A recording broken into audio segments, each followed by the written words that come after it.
வருகிற நவம்பர் மாதம் நடைபெற இருக்கும் அமெரிக்க அதிபர் தேர்தல் போட்டியில் இருந்து ஜோ பைடன் விலகலாம் என்ற ஊகங்கள் எழுந்துள்ளது. அது உண்மையாகும் பட்சத்தில் பைடனிற்கு பதிலாக ஜனநாயக கட்சி சார்பாக போட்டியிடப் போவது யார்?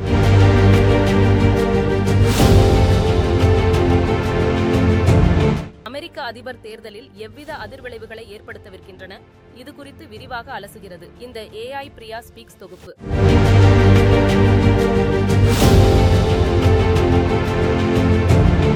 81 வயதான ஜோ பைடன் தடுமாற்றமான பிரச்சாரம் மேற்கொண்ட காரணமாக அவருக்கு நெருங்கியவர்களில் இருந்து எதிர்க்கட்சியினர் வரை பலரும் அமெரிக்க அதிபர் தேர்தல் போட்டியில் இருந்து விலகுமாறு தொடர்ந்து வலியுறுத்தி வருகின்றனர்.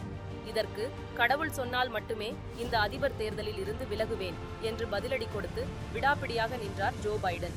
ஆனால் காலமோ பைடனுக்கு வேறு ஒரு பதிலளித்திருக்கிறது.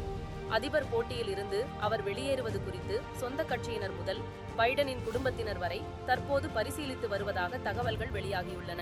ஜோ பைடன் தேர்தலில் போட்டியிட உள்ளதை மறுபரிசீலனை செய்ய வேண்டும் என்று அமெரிக்க முன்னாள் அதிபர் பராக் ஒபாமா ஜனநாயக கட்சியினரிடையே கூறி வருவதாகவும் தகவல்கள் வெளிவருகின்றன. ஒருபுறம் டொனால்ட் டிரம்பின் துப்பாக்கிச்சூடு சம்பவம் உலகளவில் பேசுபொருளாகி இந்த தேர்தல் சமயத்தில் டிரம்பின் மார்க்கெட்டை உயர்த்தியுள்ளது. மறுமுனையில் ஜோ பைடன் கொரோனா நோயால் பாதிக்கப்பட்டு சிகிச்சை பெற்று வருவதாக செய்தி வெளியாகியது. இதன் காரணமாக ஜோ பைடன் இந்த தேர்தலில் போட்டியிட முடியாத சூழ்நிலை உருவாகியிருக்கும் இந்த சமயத்தில் இவருக்கு பதில் ஜனநாயக கட்சியின் சார்பாக போட்டியிடப் போவது யார் என்ற கேள்வி எழுந்துள்ளது. புதிய வேட்பாளராக கமலா ஹாரிஸ் களமிறங்குவார் என எதிர்பார்க்கப்படுகிறது.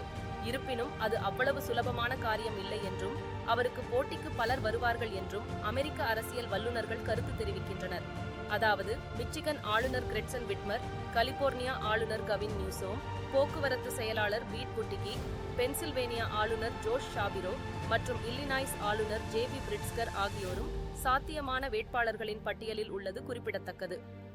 இத்தனை சாத்தியக்கூறுகள் இருக்கும் நிலையில் ஜனநாயக கட்சி என்ன முடிவு எடுக்கும் என்பதனையும் அமெரிக்க அரசியல் களத்தில் ஏற்பட போகும் மாற்றத்தையும் பொறுத்திருந்துதான் காண வேண்டும்.